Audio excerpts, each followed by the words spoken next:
Hello friends, welcome to my YouTube channel Learn with Namrata. Let's start with two sentences. चलो अब उठ जाओ सुबह हो गई है. Come on, get up now. It's morning. Come on, get up now. It's morning. बाहर बहुत ठंड है. बाहर बहुत ठंड है. It's very cold outside. It's very cold outside.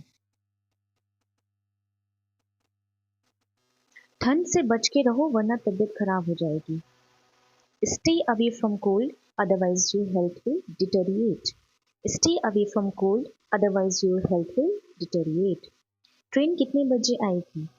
What time will the train arrive? What time will the train arrive? जल्दी station चलो वरना हम लोग लेट हो जाएंगे.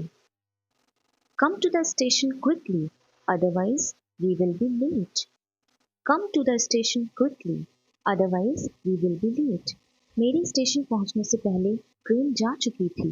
The train had left before I reached the station. The train had left before I reached the station. चलो कोई बात नहीं, जो होता है अच्छे के लिए ही होता है.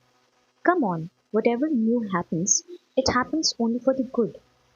Come on, whatever new happens, it happens only for the good. Shawl ओढ़कर बाहर निकलना. Go out wearing a shawl. Go out. Go out wearing a shawl. बाहर कोहरा छाया हुआ है. It's foggy outside.